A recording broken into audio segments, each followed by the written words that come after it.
विद्यार्थियों नमस्कार।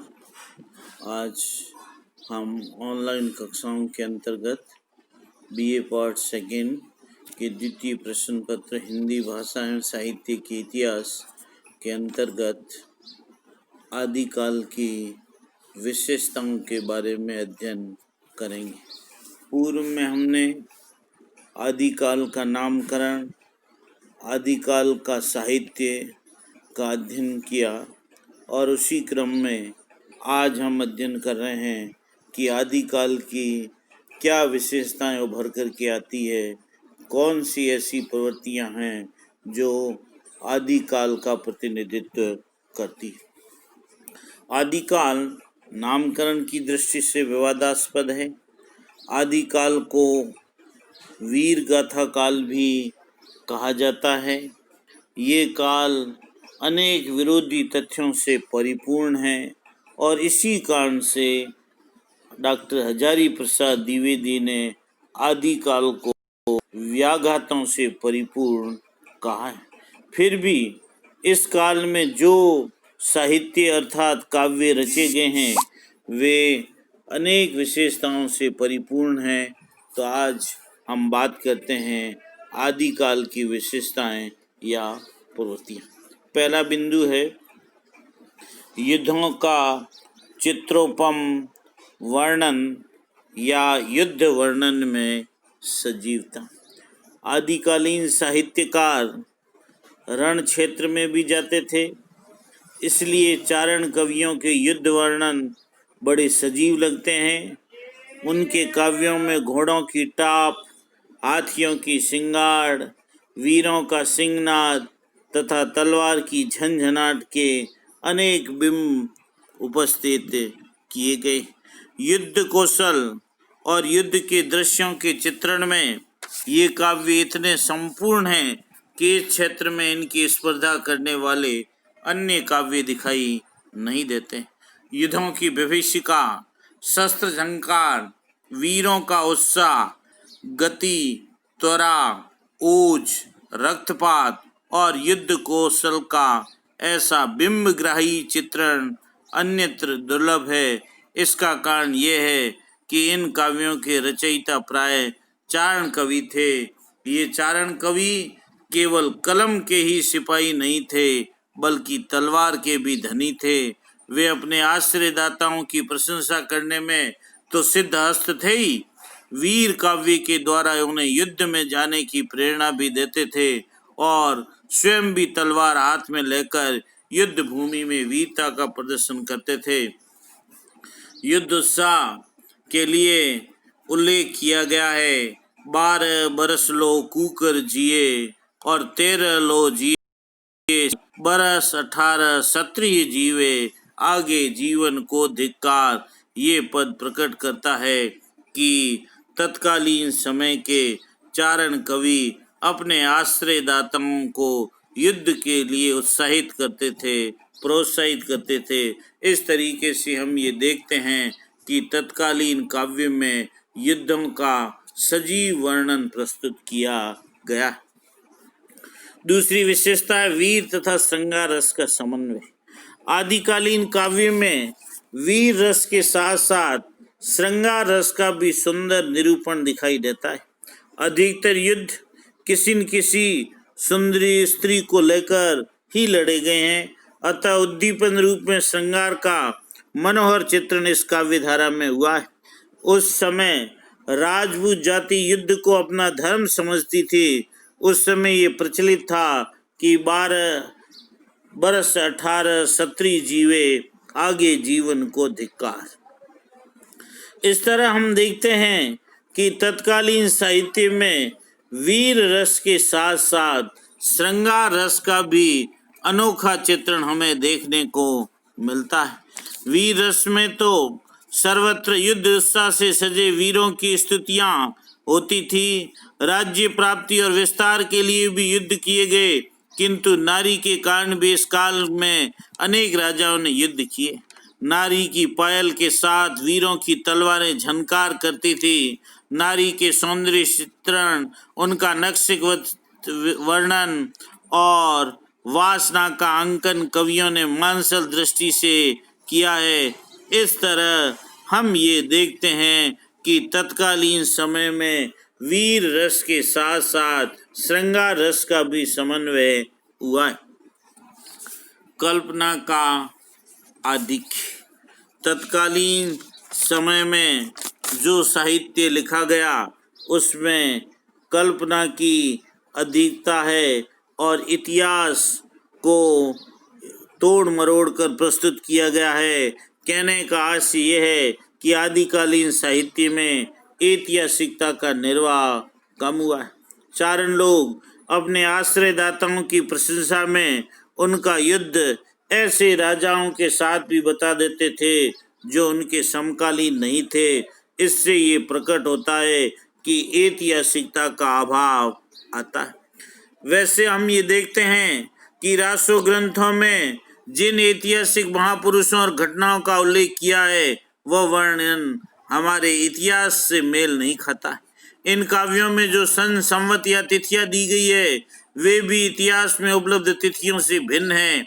इतिहास के नामों का स्वेच्छापूर्वक अनर्गल प्रयोग किया गया, इसलिए उनकी सच्चाई और ऐतिहासिकता विवाद के घेरे में आ खड़ी हुई है। ऐतिहासिक विषय को काव्य की विषय वस्तु बनाने के लिए जिस सावधानी और विशेष इतिहास दृष्टि की अपेक्षा होती है वह इन कवियों को प्राप्त नहीं थी। समस्त प्रकार के कथानक और विवरण अतिशयोक्तिपूर्ण शैली में लोग स्वीकृत विश्वासों पर भी इन कवियों ने आघात किया है। अपने आश्रयदाताओं की प्रशंसा इतनी अतिशयोक्तिपूर्ण की है कि ये अविश्वसनीय और अलौकिक दिखाई देते हैं। कहने का भाव यह है कि कल्पना की अधिकता है और इस कल्पना की अधिकता को प्रस्तुत करने के लिए तत्कालीन कवियों ने इतिहास को भी तोड़ मरोड़ करके प्रस्तुत किया है। इतिहास से भी घटनाओं का मेल नहीं होता है। संकुचित राष्ट्रीयता। उस समय के जब हम स्थिति देखते हैं तो आदिकाल में शासक केवल अपने सीमित क्षेत्र को ही राष्ट्र मानते थे और उसी के बारे में सोचा करते थे। दिल्ली के राजा को आबू के राजा से कोई मतलब नहीं था। चारण भी इसी तरह संकीर्ण राष्ट्रीयता से प्रभावित थे, अतः उनके काव्य में व्यापक राष्ट्रीय दृष्टिकोण नहीं मिलता है और हम ये देखते हैं कि राष्ट्रीय दृष्टिकोण का अभाव था और इस राष्ट्रीय दृष्टिकोण के अभाव के कारण ही आपस में फूट थी और इस फूट के कारण विदेशी आक्रांताओं ने इसका लाभ उठाया और लाभ उठा करके हमारे ऊपर शासन किया।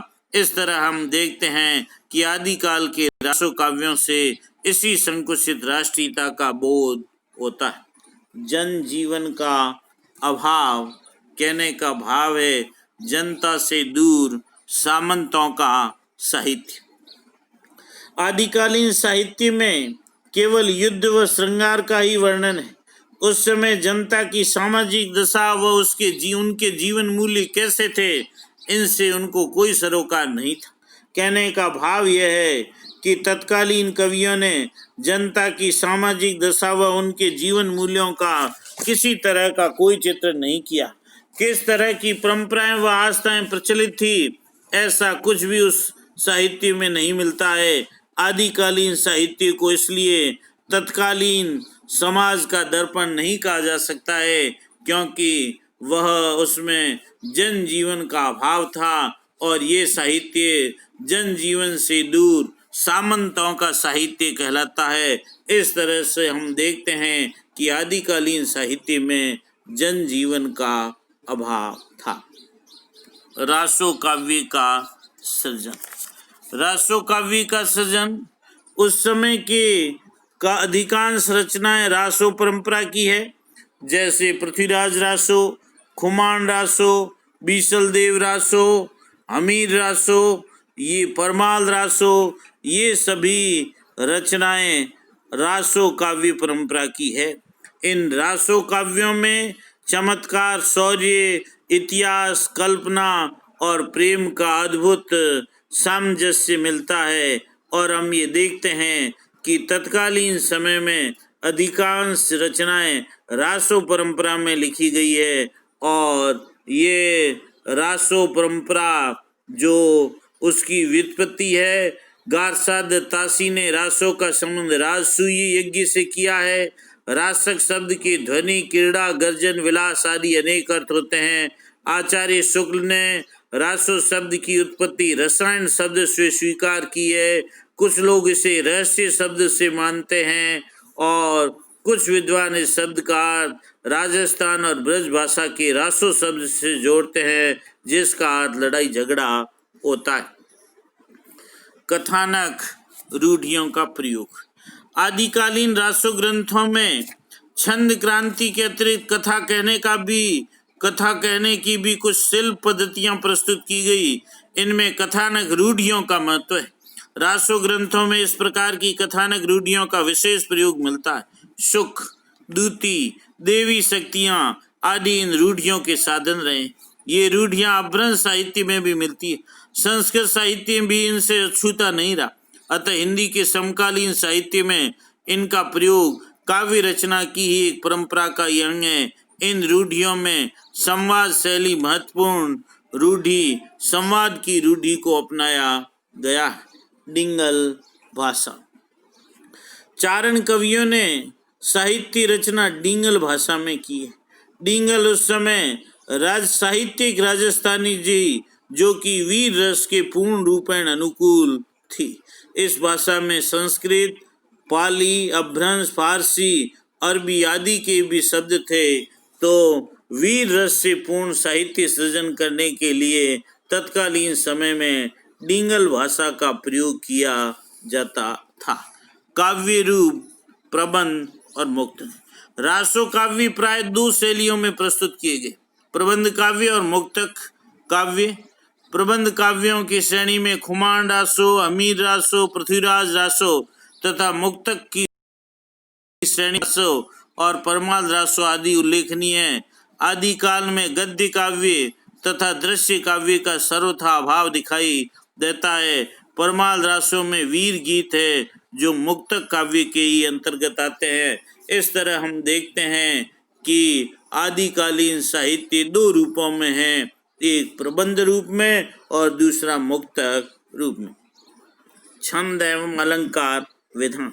आदिकालीन साहित्य में अधिकांशतः छपाय, रोला, दोहा, तोमर, तोटक, गाथा, गाहा, उलाला आदि छंदों का प्रयोग हुआ। चंद वरदाई का पृथ्वीराज रासो तो छंदों का अजायब घर लगता है। चारण काव्य में अलंकारों का भी चमत्कारिक प्रयोग हुआ है। कहीं कहीं अलंकारों की सहजता मिलती है तो कई जगह उनका काव्य अलंकारों से बोझिल भी लगता है। उनमें छेपक बहुत जुड़ गए। इसके अतिरिक्त खुमान रासो का कोई अस्तित्व नहीं मिलता। बीसल देव रासो पृथ्वी काल की रचना सिद्ध हो गई है। इनमें जिन घटनाओं का वर्णन मिलता है उनमें भी काल विपर्य है। इस प्रकार हिंदी का आदिकालीन साहित्य ऊपर लिखे अनेक कारणों से वे ऊपर जो प्रस्तुत किए गए हैं उन कारणों से विशिष्ट बना हुआ है। ये कुछ विशेषताएं थी जो हमारे आदिकाल की विशेषताओं को प्रकट करती है। धन्यवाद।